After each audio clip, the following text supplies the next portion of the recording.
Hello, hello. We are making fried chicken today, but not just any fried chicken. We're making a lemon pepper and honey fried chicken courtesy of Chef Darius. So follow along and I'll show you the recipe as well as put the measurements below in the description box so you can check that out. So as you see, we have some chicken.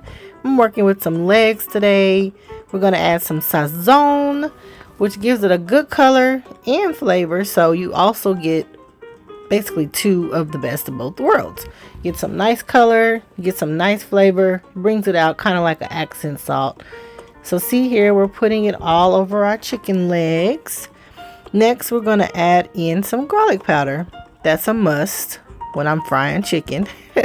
I don't know how you guys feel, but any chicken dish is not complete without salt and pepper. I mean, any dish, you need seasoning, right?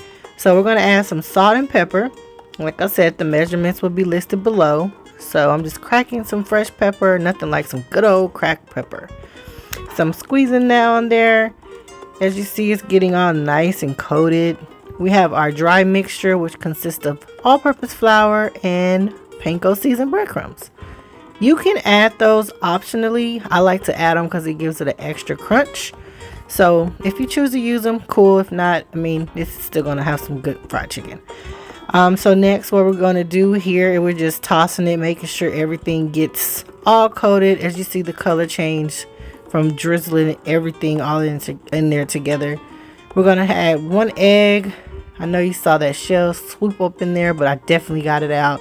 Can't be eating on no shelled chicken. So we're adding some hot sauce. You can choose your own flavor that you want.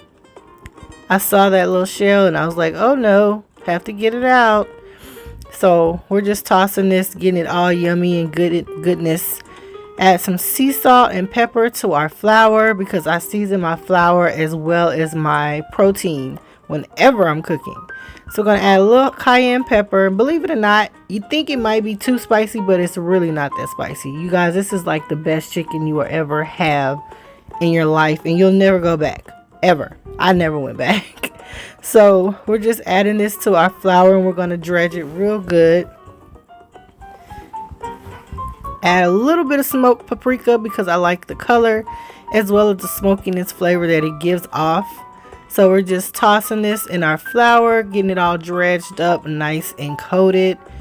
And once we do that, of course, you know what's happening next. The love starts to happen in the fryer. We have our heat on 350. So now we're going to shake off that excess flour and just drop it in. And since we're using legs, I didn't want to crowd the pan, so I just used a regular, pan that you would do a side in instead of a frying pan because we don't have that many, and I want it to be deep and cover all the chicken.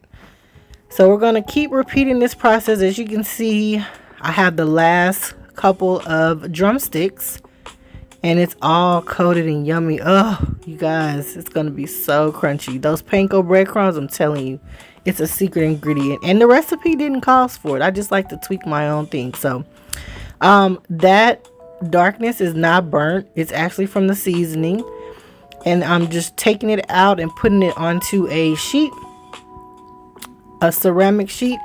And normally, us good old Southern folk, we like to put a little paper towel, but I noticed that it builds moisture and causes the skin while it sits to get soggy. So unless you have a rack, which mine was actually dirty from using it the night before and it was in the dishwasher, you can actually just, put it on top of the pan just like I did, and that'll basically keep the chicken nice and crunchy and firm and won't, get all soggy. Nobody wants any soggy chicken, especially when you're making a lot for your family. So here we have our final product.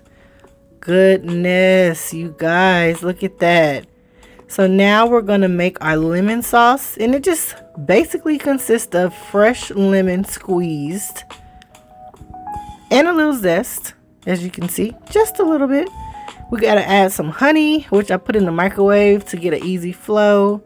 And then I added a little cayenne pepper, which is not shown here, just to get a little more kick. Once that's done, you just kind of drizzle it right over that chicken. Yes, God. And you don't want to put too much, so that's a perfect amount. You might not think so, but it'll drain down to the bottom. But you don't want soggy chicken. You want just it to infuse the flavors. So that's perfect. I topped it off with a little bit of lemon pepper, just a little sprig to add to the lemon. We added some fresh lemons and of course some parsley for color, because parsley don't taste like nothing unless you have some fresh parsley. But it looks good on the plate, so we're going to use it today. As you can see, it's nice and crispy and crunchy.